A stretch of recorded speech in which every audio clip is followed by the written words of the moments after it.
November મહિનાનું current affair જોઈએ. પ્રસિદ્ધ અભિનેતા હાસ્ય કલાકાર અસરાનીનું નિધન થયું છે. તેના વિશે કયા વિધાન સાચા છે?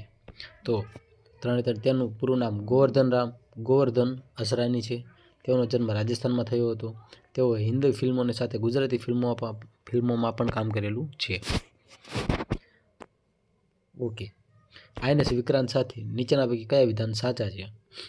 ઓકે, તો વિધાન એ 1, 2, 3 સાચા છે. INS વિક્રાંતનું સ્વદેશી વિમાનવાહક IAC-1 તરીકે ઓળખવામાં આવે છે. તેનું કેરળ કોચીન શિપયાર્ડ દ્વારા નિર્માણ કરવામાં આવ્યું છે. 262 મીટર લાંબુ છે, 62 મીટર પહોળું છે. તેની ઊંચાઈ 59 મીટર છે. આ જહાજ 63% સ્વદેશી રીતે અને 37% રશિયા અને જાપાનના સહયોગથી નિર્માણ થયેલું છે. યુનુમુ-5 એ કયા દેશ સાથે વિકસિત બેલિસ્ટિક મિસાઇલ છે? તો દક્ષિણ કોરિયા. યુનુમુ-5 વર્લ્ડ ટ્રેડ ઓર્ગેનાઇઝેશનના સંદર્ભમાં તાજેતરમાં બહુપક્ષીય કરાર ચર્ચામાં હતો. તેના વિશે નીચેના નિવેદન પર વિચાર કરી સાચો વિકલ્પ પસંદ કરો. તો એમાં જવાબ છે સી, એટલે કે પહેલું બીજું વિધાન સાચા. તો વર્લ્ડ ટ્રેડ ઓર્ગેનાઇઝેશન બહુપક્ષીય પહેલ છે. અમલદારી સહાય પ્રક્રિયાને સુવ્યવસ્થિત કરવા અને રોકાણ નિયમોની પારદર્શિતા વધારવા માટે છે. તેથી વૈશ્વિક FDI આકર્ષિત કરવાનું સરળ બને છે. તે દોહા વિકાસ અને એજન્ડાને ફરજિયાત કરે છે. કૃષિ સબસિડી તથા ટેરિફ પર વિશેષ ધ્યાન કેન્દ્રિત કરે છે. ત્યારબાદ આગળના પ્રશ્નો જોઈએ. One liner. વિશ્વ ઓડિયો વિઝ્યુઅલ દિવસ તરીકે કયો દિવસ ઉજવવામાં આવે છે? તો 27 ઓક્ટોબર. ત્યારબાદ પાયદળ દિવસ અથવા ઇન્ફેન્ટ્રી ડે તરીકે કયો દિવસ ઉજવવામાં આવે છે? એ પણ 27 ઓક્ટોબર. એટલે 27 ઓક્ટોબરે 2 દિવસ યાદ રાખવાના છે. વિશ્વ ઓડિયો વિઝ્યુઅલ દિવસ અને પાયદળ દિવસ અથવા ઇન્ફેન્ટ્રી દિવસ યાદ રાખવાનો છે. વૈશ્વિક બહુપરમાણીય ગરીબી સૂચકાંક 2025 બહાર પાડવામાં આવ્યો છે. કોના દ્વારા? તો યાદ રાખજો, UNDP OPHI ગરીબી સૂચકાંક કોના દ્વારા બહાર પાડવામાં આવ્યો છે વૈશ્વિક? તો UNDP OPHI. ઓકે, આ પ્રશ્નનો જવાબ જોઈ લઈએ. એમાં જવાબ એ સાચો, એટલે કે પહેલું અને ત્રીજું સાચું છે. ઓકે, UNDP OPHI વિશ્વ બહુપરમાણીય ગરીબી સૂચકાંક 2025 પ્રસિદ્ધ કરવામાં આવ્યો હતો. તેના પ્રસિદ્ધ નીચેના નિવેદન પૈકી કયા નિવેદનો સાચા છે? તો જેમાં આ અહેવાલ 109 દેશોમાં 6.3 અબજ લોકોમાંથી 1.1 અબજ તીવ્ર બહુપરમાણીય ગરીબીમાં જીવે છે. 1.1 અબજ લોકો તીવ્ર ગરીબીમાં જીવે છે. ઓકે, પછી આ નથી જોવાનું, ખોટું છે. આ અહેવાલ અનુસાર ભારતમાં ગરીબી કેટલી છે? 55.1% છે. બરાબર. ઓકે, જે ઘટી હતી અને 16.4% ઓકે થઈ ગઈ છે. બરાબર. તો અત્યારે કેટલી છે યાદ રાખજો. અત્યારે હાલમાં છે 2025-26માં પૂછે તો 16.4%, જેનાથી 414 મિલિયન લોકોને ગરીબીમાંથી બહાર કાઢવામાં આવ્યા છે. કેટલા લોકો? 414 મિલિયન લોકો ગરીબીમાંથી બહાર નીકળ્યા છે. ઓકે, આ મિત્રો જૂનો આંકડો છે, યાદ રાખજો. બરાબર. ઓકે, ત્યારબાદ આગળ જોઈએ. ચર્ચામાં રહેલ પ્રોજેક્ટ અરુણાંક કઈ સંસ્થાની પહેલ છે? પ્રોજેક્ટ અરુણાંક એ કઈ સંસ્થાની? તો બોર્ડર રોડ ઓર્ગેનાઇઝેશન. બરાબર, બોર્ડર રોડ ઓર્ગેનાઇઝેશનની પ્રોજેક્ટ અરુણાંક સંસ્થા યાદ રાખજો. ત્યારબાદ આગલા વન લાઇનર પ્રશ્નો જોઈએ. ઓકે, આંતરરાષ્ટ્રીય એનિમેશન દિવસ તરીકે કયો દિવસ ઉજવવામાં આવે છે? 28મી ઓક્ટોબર. રાણી ચેન્નમ્મા કયા રજવાડાના રાણી હતા? રાણી ચેન્નમ્મા કિટ્ટૂર. બરાબર, રાણી ચેન્નમ્મા કિટ્ટૂર રજવાડાના રાણી હતા. પ્રશ્ન નંબર આગલો. તાજેતરમાં નીચેના પૈકી કયા દેશમાં પ્રથમવાર મચ્છરોની હાજરી જોવા મળી છે? તો યાદ રાખજો, આઇલેન્ડમાં. બરાબર, આઇસલેન્ડમાં મચ્છર પહોંચી ગયા છે, યાદ રાખજો. બરાબર, ચલો આગળ જોઈએ. વરસાદ લાવવા માટે ક્લાઉડ સીડિંગ માટે નીચેનામાંથી કયા રસાયણનો ઉપયોગ સામાન્ય રીતે થાય છે? બરાબર, ક્લાઉડ સીડિંગ માટે. ઓકે, વરસાદ લાવવા માટે ઓકે કયું રસાયણ વપરાય છે? તો જવાબ ડી છે, એટલે કે પહેલું, બીજું, ત્રીજું, એટલે કે સિલ્વર આયોડાઇડ, સૂકો બરફ અને પોટેશિયમ આયોડાઇડ. બરાબર, સૂકો બરફ, પોટેશિયમ આયોડાઇડ અને સિલ્વર આયોડાઇડનો ઉપયોગ એ વરસાદ લાવવા માટે થાય છે, બરાબર. સિલ્વર આયોડાઇડ, સૂકો બરફ અને પોટેશિયમ આયોડાઇડ. તાજેતરમાં આયર્લેન્ડમાં 10મા રાષ્ટ્રપતિ તરીકે કોની નિમણૂક થઈ છે, બરાબર. કોણ ચૂંટાયું છે, સોરી.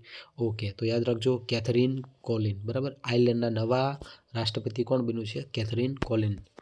નવા પ્રેસિડેન્ટ કેથરીન કોલિન, અથવા એમ પૂછે કેથરીન કોલિન હાલ કયા દેશના પ્રેસિડેન્ટ છે? તો યાદ રાખજો આયર્લેન્ડ. ઓકે.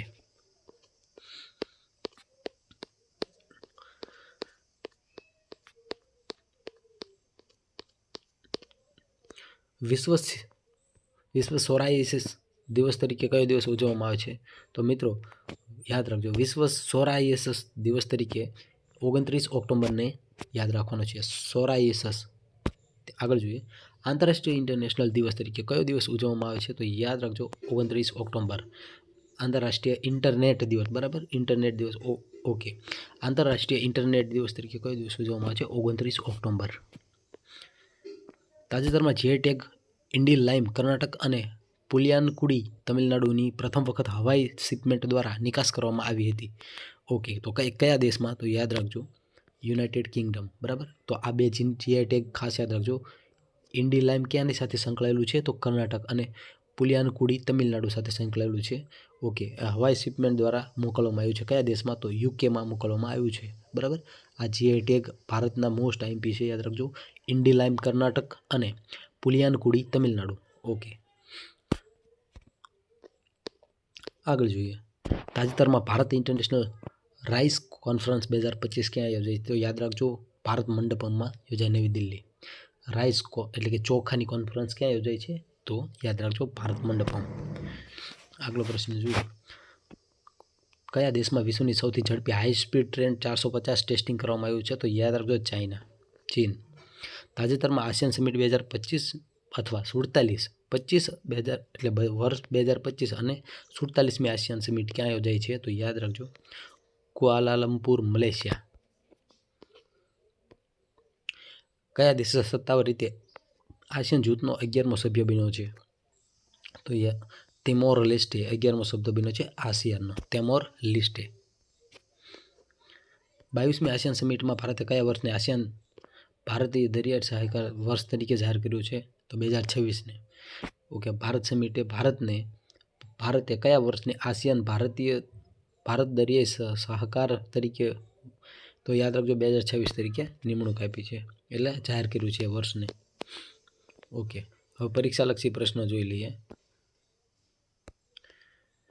કયા દેશો નીચેના દેશો પર વિચાર કરો ઉપર? આસિયાનના સભ્યો કયા કયા છે? ટૂંકમાં એ યાદ રાખવાનું છે. તો ડી એટલે કે માત્ર એક, એટલે કે અહીંયા પહેલું અને ત્રીજું, બરાબર. પહેલું અને ત્રીજું યાદ રાખવાના છે, એટલે કે ઓસ્ટ્રેલિયા અને સિંગાપુર એ શું છે? આસિયાનના સભ્ય નથી, બરાબર. બાકી જો બ્રુનોઈ છે, પછી કંબોડિયા છે અને મ્યાનમાર છે. બ્રુનેઈ, કંબોડિયા અને મ્યાનમાર. BCM યાદ રાખજો, બ્રુનેઈ, કંબોડિયા અને મ્યાનમાર એ આસિયાનના સભ્યો છે. ASEAN BCM. ચલો આગળ જોઈએ. હવે પૂર્વ એશિયા સમિટ EAS સંદર્ભે નીચેના નિવેદન પર વિચાર કરી સાચો વિકલ્પ પસંદ કરો. તો એમાં જવાબ C છે, એટલે કે પહેલો અને બીજું સાચા છે. પૂર્વ એશિયા સમિટ એટલે કે તેની સ્થાપના 2005માં આસિયાન સભ્યો દ્વારા કરવામાં આવી છે. શેની? તો કે યાદ રાખો પૂર્વ એશિયા સમિટની, બરાબર. ઈસ્ટ એશિયા સમિટ યાદ રાખજો. અને બીજું બંને સાચા, એટલે કે બીજું ભારત 2005માં તેનું સભ્ય બન્યું, બરાબર. જ્યારે એની સ્થાપના થઈ ત્યારે જ ભારત એનું સભ્ય બન્યું છે EASનું. ઓકે, ત્યારબાદ આગળ જોઈએ.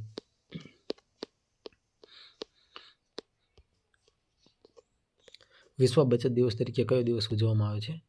બચત દિવસ તરીકે, તો યાદ રાખજો બચત દિવસ તરીકે 30 ઓક્ટોબરના રોજ ઉજવવામાં આવે છે. ઓકે, આંધ્રપ્રદેશ દરિયાકાંઠે ચક્રવાત મોન્થા ત્રાટક્યું હતું. તો યાદ રાખજો આંધ્રપ્રદેશના દરિયાકાંઠે હતું, બરાબર. કઈ જગ્યાએ? આંધ્રપ્રદેશમાં. કયું ચક્રવાત હતું? મોન્થા. આ ચક્રવાતનું નામ કોણે આપ્યું હતું? તો યાદ રાખજો થાઈલેન્ડે આપ્યું હતું. આ મોન્થા નામ કોણે આપ્યું હતું? થાઈલેન્ડે. અને ક્યાં આવ્યું હતું? તો આંધ્રપ્રદેશમાં આવ્યું હતું, અને નામ આપ્યું હતું થાઈલેન્ડવાળાએ, અને એનું નામ શું આપ્યું હતું? તો મોન્થા. ઓકે, રાષ્ટ્રપતિ દ્રૌપદી મુર્મુએ એરફોર્સ સ્ટેશનથી ઐતિહાસિક રાઇફલ ફાઇટર જેટમાં ઉડાન ભરી હતી. એ કયું પ્લાન હતું? એટલે કઈ જગ્યાએ હતું? તો યાદ રાખજો કઈ જગ્યાએથી? અંબાલાથી, બરાબર. ઓકે, કયા એરફોર્સ સ્ટેશનથી, બરાબર? તો યાદ રાખજો, એ અંબાલાથી કોણ ઉડ્યું હતું? તો રાષ્ટ્રપતિ દ્રૌપદી મુર્મુ ઉડ્યા હતા, બરાબર? એવું યાદ રાખી લીજો. ઓકે. ફ્રાન્સની કઈ કંપનીએ રાઇફલ જેટનું નિર્માણ ડિઝાઇન કર્યું છે? બરાબર, રાફેલ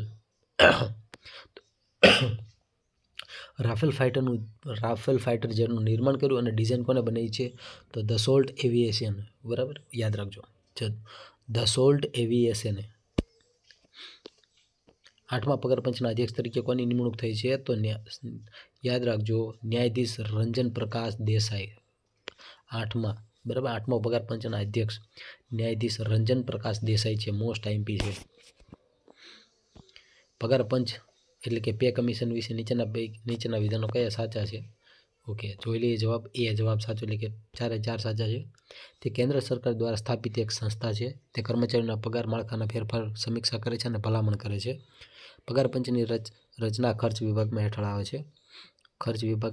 છે. સામાન્ય રીતે 10 વર્ષે પગાર પંચની રચના કરવામાં આવે છે. પ્રથમ પગાર પંચ 1946માં સ્થાપવામાં આવ્યો હતો. ચાલો આગળ જોઈએ.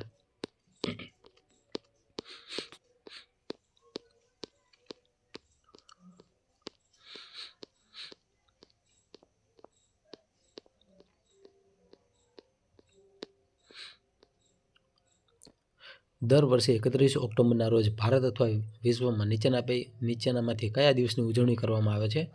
તો 3 જવાબ સાચા છે. એટલે કે 31 ઓક્ટોબરે કેટલા ઉજવવામાં આવે છે? કેટલા દિવસ? તો વિશ્વ બચત દિવસ, ત્યારબાદ રાષ્ટ્રીય એકતા દિવસ અને વિશ્વ શહેર દિવસ. ઓકે, વિશ્વ શહેર દિવસ, બચત દિવસ અને રાષ્ટ્રીય એકતા દિવસ, આ ત્રણે દિવસ 31 ઓક્ટોબરના રોજ ઉજવવામાં આવે છે. ચલો આગળ જોઈએ. 31 ઓક્ટોબર કયા દિવસ તરીકે ઉજવવામાં આવે છે? મિત્રો, આ પ્રશ્ન બીજી વાર આવ્યો છે. ઓકે, સરદાર પટેલ જન્મ. ઓકે, અહીંયા સ્પેસિફિક કર્યું છે, બરાબર, કે 31 ઓક્ટોબર જે ઉજવે છે, બરાબર, એકતા દિવસ, એ આમના માટે ઉજવે છે. સરદાર પટેલ જન્મદિવસ છે એટલા માટે. પછી રાષ્ટ્રીય એકતા દિવસ છે અને ઇન્દિરા ગાંધી પુણ્યતિથિ પણ છે, બરાબર. ઓકે, શ્રી સરદાર પટેલ જન્મદિન 31 ઓક્ટોબર રાષ્ટ્રીય એકતા દિવસ તરીકે ક્યારથી ઉજવાય છે? તો 2014થી ઉજવવામાં આવે છે. રાષ્ટ્રીય એકતા દિવસ ક્યારથી? તો કે 2014ના વર્ષથી ઉજવવામાં આવે છે. ઓકે, પ્રશ્ન નંબર 4. હાલમાં 31 ઓક્ટોબર 2025ના રોજ શ્રી સરદાર વલ્લભભાઈ પટેલના કેટલામાં જન્મદિવસની ઉજવણી કરવામાં આવી છે? તો યાદ રાખજો, સરદાર વલ્લભભાઈ પટેલની 150મી જન્મ જયંતિ છે. Most IMP. રાષ્ટ્રીય એકતા દિવસના કોના જન્મદિવસ પર ઉજવવામાં આવે છે? તો સરદાર વલ્લભભાઈ પટેલના જન્મદિવસ છે અને ઇન્દિરા ગાંધીની પુણ્યતિથિ. ઓકે, 31 ઓક્ટોબર 2018ના રોજ વડાપ્રધાન નરેન્દ્ર મોદી દ્વારા અનાવરણ કરવામાં આવેલ સ્ટેચ્યુ ઓફ યુનિટીની ઊંચાઈ કેટલી છે? તો સ્ટેચ્યુ ઓફ યુનિટીની એકચ્યુઅલ ઊંચાઈ, તો મિત્રો યાદ રાખજો, 597.111 ફૂટ અને 182 મીટરમાં પૂછે તો 182 મીટર, બરાબર. ચલો, અહીંયા ફૂટમાં પૂછ્યું છે એટલે યાદ રાખજો ખાસ. 597.113 ફૂટ અને 182 મીટર. ઓકે, શ્રી સરદાર વલ્લભભાઈ પટેલની વિશ્વની સૌથી ઊંચી પ્રતિમા સ્ટેચ્યુ ઓફ યુનિટી ગુજરાતના નર્મદા જિલ્લાના કયા તાલુકામાં આવેલી છે?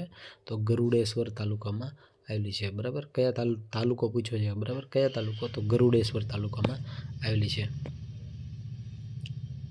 અને સાધુ બેટ ઉપર આવેલી છે, બરાબર. આ પણ યાદ રાખજો. ઓકે, ગરુડેશ્વરમાં કયા બેટ ઉપર આવેલી છે? સાધુ બેટ. ઓકે, ચલો, અને યાદ રાખજો, નદી પૂછે તો નર્મદા નદી, બરાબર. જિલ્લો પૂછે તો ગરુડેશ્વર અને કયો બેટ પૂછે તો સાધુ બેટ. ઓકે, ચલો. સરદાર વલ્લભભાઈ પટેલની વિશ્વની સૌથી ઊંચી પ્રતિમા સ્ટેચ્યુ ઓફ યુનિટીનો શિલાન્યાસ ક્યારે કરવામાં આવ્યો હતો? તો 31 ઓક્ટોબર. ડેટ તો એ જ છે પણ વર્ષ યાદ રાખવાનું છે, 2013. ઓકે, સરદાર સાહેબની પ્રતિમા સ્ટેચ્યુ ઓફ યુનિટીના મુખ્ય ડિઝાઇનર તરીકે કોણ હતું? તો રામ વાનજી સુથાર હતા. મોસ્ટ આઈએમપી છે. ઓકે, સરદાર વલ્લભભાઈ પટેલની વિશ્વની સૌથી ઊંચી પ્રતિમા સ્ટેચ્યુ ઓફ યુનિટીને કઈ ધાતુનું આવરણ ચડાવવામાં આવેલું હતું? તો કાંસાનું, યાદ રાખજો. ઓકે, વિંધ્યાચલ પર્વતમાળા અને સાતપુડા પર્વતમાળા વચ્ચે કઈ નદી આવેલી છે? તો નર્મદા નદી, બરાબર. ઓકે, વિંધ્યાચલ પર્વતમાળાથી સાતપુડા એટલે નર્મદા નદી, જે ભૂગોળમાં આવી ગયેલું છે. ઓકે, સરદાર વલ્લભભાઈ પટેલની સ્ટેચ્યુ ઓફ યુનિટીના પાયા સાથેની ઊંચાઈ કેટલી છે, કેટલા મીટર છે પાયા સાથેની, તો યાદ રાખજો શું કીધું, પાયા સાથેનું કીધું છે, બરાબર. પાયા સાથેનું કહે તો 240 મીટર, બરાબર. ઓકે, બાકી ખાલી એનું પૂછે તો 182 મીટર યાદ રાખવાનું છે. પાયા સાથે કહે, બરાબર, તો 240 મીટર યાદ રાખવાનું છે. પાયા સાથે કહે તો 240, અને ફક્ત મૂર્તિની યુનિટ, મૂર્તિને પૂછે તો યાદ રાખવાનું 182 મીટર, અને અથવા 597 યાદ રાખવાના છે ફૂટમાં પૂછે તો. સરદાર વલ્લભભાઈ પટેલનો જન્મ ક્યારે થયો હતો, તો 31 ઓક્ટોબર 1875 થયો હતો. ઓકે, સરદાર વલ્લભભાઈ પટેલના 6ઠા ધોરણમાં ગુજરાતી શિક્ષા રૂપે 200 પાડા લખવા આપ્યા હતા. એટલે કયા શિક્ષક હતા ગુજરાતી, બરાબર, તો છોટાલાલ માસ્તર હતા. એમને શું 200 પાડા લખવા આપ્યા હતા, સજાના રૂપમાં, બરાબર. અને કયા ધોરણમાં, 6ઠા ધોરણમાં. ઓકે, ચાલો. શ્રી સરદાર વલ્લભભાઈ પટેલ પોતાની વકીલાત ક્યાંથી શરૂ કરી હતી, તો ગોધરાથી શરૂઆત કરી હતી, બરાબર. ચાલો આગળ જોઈએ. ગુજરાત વિધાનસભાના ગૃહનું નામ રાખવામાં આવેલું હતું, એ શું નામ હતું, તો યાદ રાખજો વિઠ્ઠલભાઈ પટેલ ભવન, બરાબર. સરદાર વલ્લભભાઈ પટેલ નો કરી નાખતા. ચલો આગળ જોઈએ. સરદાર વલ્લભભાઈ પટેલ કઈ રમત સાથે માહેર હતા, તો યાદ રાખજો બ્રિજ સાથે માહેર હતા. એટલે જે એસપી પટેલ સાહેબ છે એ કઈ ગેમ રમતા હતા, બ્રિજ ગેમ રમતા હતા. ચલો, એસપી પટેલ સાહેબનું બિરુદ શું છે, તો યાદ રાખજો. ઓકે, બિરુદ શું હતું, તો બારડોલી સત્યાગ્રહ સાથે જોડાયેલું હતું, બરાબર. કયા સત્યાગ્રહ સાથે, તો ઓફકોર્સ બારડોલી સત્યાગ્રહ સાથે જોડાયેલું હતું, અને ત્યાંથી એમને સરદારનું નામ મળ્યું હતું, અને એ ત્યાંની સ્ત્રીઓએ નામ આપેલું હતું, યાદ રાખજો. બારડોલી સત્યાગ્રહ કઈ સાલમાં થયો હતો, તો 1928માં થયો હતો. અને 1923માં નાગપુર ઝંડા સત્યાગ્રહનું નેતૃત્વ કોણે કર્યું હતું, તો સરદાર વલ્લભભાઈ પટેલ, એટલે એસપી સાહેબે, બરાબર. સરદાર પટેલ સાહેબે શું કર્યું હતું, તો કે નાગપુર જે ઝંડા સત્યાગ્રહનું જે નેતૃત્વ છે એ કોણે લીધું હતું, સરદાર વલ્લભભાઈ પટેલ લીધું હતું, અને 1923માં લીધું હતું. ત્યારબાદ આગળ જોઈએ. બોરસદ સત્યાગ્રહમાં મુખ્ય વયના સ્ત્રી પુરુષ પાસેથી માથાદીઠ કેટલો વેરો લેવાનું નક્કી કરવામાં આવ્યું હતું, તો યાદ રાખવાનું છે 2 રૂપિયા અને 7 આના, બરાબર. કેટલું, તો બોરસદ સત્યાગ્રહના પુખ્ત વયના દરેક સ્ત્રી પુરુષો પાસેથી કેટલો વેરો લેવામાં નક્કી કરવામાં આવ્યું હતું, તો 2 રૂપિયા અને 7 આના. દાંડીયાત્રા પૂર્વે સરદાર વલ્લભભાઈ પટેલની એસપી પટેલની ધરપકડ કયા ગામેથી થઈ હતી, તો યાદ રાખજો રાસ ગામેથી થઈ હતી. તો મિત્રો કમેન્ટ બોક્સમાં કહેજો કરાડી ગામેથી કોની ધરપકડ થઈ હતી. ઓકે, દેશી રજવાડાઓના ભારતમાં વિલીનીકરણ સમયે કયા રાજવીઓએ પોતાનું રાજ્ય સૌપ્રથમ ભારતમાં સોંપ્યું હતું, તો કૃષ્ણકુમાર સિંહજી, બરાબર. ઓકે, સૌપ્રથમ રજવાડું આપનાર. ઓકે, મહારાજા કૃષ્ણકુમાર સિંહજી, જેમણે સૌપ્રથમ પોતાનું રાજ્ય ભારત સંઘમાં જોડવાની સહમતિ દર્શાવી, તે ક્યાંના રાજવી હતા, કયાના રાજા હતા, તો ભાવનગર. તો મિત્રો આ એક મહાન હસ્તી કહી શકાય, જેમને સૌપ્રથમ એક પોતાનું રજવાડું જે એક ભારત થવા માટે આપ્યું હતું. ચલો આગળ જોઈએ. ભારત દેશના મહાન પુરુષ સરદાર એસપી પટેલ ભારતનો સર્વોચ્ચ પુરસ્કાર ભારત રત્ન કઈ સાલમાં આપવામાં આવ્યો હતો, તો મિત્રો યાદ રાખજો 1991માં ભારત રત્ન મળ્યો હતો એસપી પટેલ સાહેબને. ચલો, ત્યારબાદ સરદાર પટેલને ભારતના બિસ્માર્ક તરીકે ઓળખાવે છે. આ બિસ્માર્ક કયા દેશના વતની હતા, તો યાદ રાખજો બિસ્માર્ક એટલે મૂળ જર્મનીના વતની હતા. હૈદરાબાદને ભારત સંઘમાં જોડાવા માટે કઈ રણનીતિ વાપરવામાં આવી હતી, તો યાદ રાખજો ઓપરેશન પોલો, બરાબર. કઈ રીતે એને જોઈન્ટ કરવામાં આવ્યું હતું હૈદરાબાદને, ઓપરેશન પોલો દ્વારા, બરાબર. Okay, the story of the integration of the Indian states પુસ્તકના લેખક કોણ હતા, તો યાદ રાખજો વીપી મેનન. સરદાર જે એસપી પટેલ સાહેબના એમ કહેવાય જમણો હાથ, તો આ વીપી પટેલ હતા, બરાબર, જેમને મહત્વની ભૂમિકા ભજવેલી હતી, બરાબર. ઓકે, તો વીપી મેનને કયું પુસ્તક લખ્યું હતું, the story of integration of the Indian status. Okay, બરાબર. The story of integration of the Indian status. Status means કે રાજ્યો, બરાબર. ઓકે, સ્ટેટ્સ, અહીંયા સ્ટેટસ નથી, સ્ટેટ્સ છે, બરાબર. ઓકે, એટલે રાજ્યો. હવે તાજેતરમાં કઈ સંસ્થાએ એબડેશન ગેપ રિપોર્ટ 2025 પાડ્યો હતો, તો એબડેશન ગેપ છે એ 2025 કોને બહાર પાડ્યો હતો, તો યુનેપ. ઓકે, હવે તાજેતરમાં કઈ સંસ્થાએ એબડેશન ગેપ રિપોર્ટ 2025 પાડ્યો છે, તો યુનેપ દ્વારા પાડવામાં આવ્યો છે. યુએનઈપી, યુએનડીપી નથી, યાદ રાખજો યુએનઈપી છે એટલે યુનેપ. ત્યારબાદ આગળ જોઈએ. વિશ્વ શાકાહાર દિવસ તરીકે કયો દિવસ ઉજવવામાં આવે છે, વર્લ્ડ વેગન દિવસ, બરાબર. જે વેજીટેરિયન છે એમનો દિવસ કહેવાય શકાય.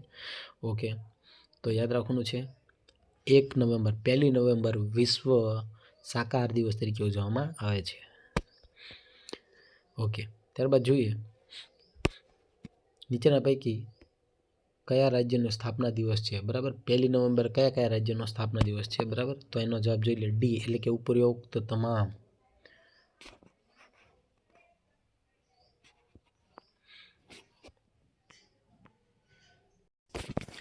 તો મિત્રો જોઈએ કે 1 નવેમ્બરે કયા કયા, તો ઉપરોક્ત તમામ એટલે કે અહીંયા દર્શાવેલ આંધ્રપ્રદેશ, કર્ણાટક, હરિયાણા, છત્તીસગઢ, કેરળ, પંજાબ અને મધ્યપ્રદેશ આટલા રાજ્યોનો એક સાથે સ્થાપના દિવસ હોય તો યાદ રાખવાનું છે. કેટલા રાજ્યો છે? 7 રાજ્યો છે. બરાબર, તો યાદ રાખવાનું છે. ત્યારબાદ આગલો પ્રશ્ન જોઈએ. તાજેતરમાં કયું રાજ્ય અત્યંત ગરીબી નાબૂદ કરનાર ભારતનું પ્રથમ રાજ્ય બન્યું છે? તો કેરળ. ત્યારબાદ જોઈએ આગળ. વર્ષ 2025માં કયા મહિનાને ફેફસાના કેન્સરનો જાગૃતિ મહિનો 2025 તરીકે ઉજવવામાં આવે છે? તો નવેમ્બર મહિનાને જે ફેફસાનું કેન્સર છે એને જાગૃતિનો દિવસ તરીકે ઉજવવામાં આવે છે. ત્યારબાદ આગળ જોઈએ. ડિક્શનરી.com એ કયા શબ્દને વર્ષ 2025નો વર્ડ ઓફ ધ યર તરીકે જાહેર કર્યો છે? તો યાદ રાખવાનું છે 67 એટલે કે ખાલી 67 એટલે 67 એટલે 6 અલગ છે અને 7 અલગ છે. 6 પછી વચમાં ડેશ અને 7 આ શબ્દને શું કર્યો છે? તો word of the year 2025 select કર્યો છે ડિક્શનરી.com એ. બરાબર, કોણે? તો ડિક્શનરી.com એ. ઓકે, ત્યારબાદ આગળ જોઈએ. ઓકે, હવે આ પ્રશ્ન જોઈ લે, વન લાઇનર. ઓકે, એને અલગ વિડીયોમાં જોઈશું આ સફેદ પ્રશ્ન. ચલો, થેન્ક યુ. અહીંયા આ પીડીએફ આપણી પૂરી થાય છે અને આ છે વીક નંબર. બરાબર, તમે જોઈ લો મિત્રો. આ વીક નંબર છે. હવે તમારા નેક્સ્ટ વીક નવેમ્બર મહિનાના ફક્ત 4 વીક જોઈ લેશો એટલે તમારે આ છે વીક નંબર 44. બરાબર, 44 જેમાં ઓકે હવે આપણે જોઈશું વીક નંબર 45 બીજા વિડીયોમાં. Thank you so much.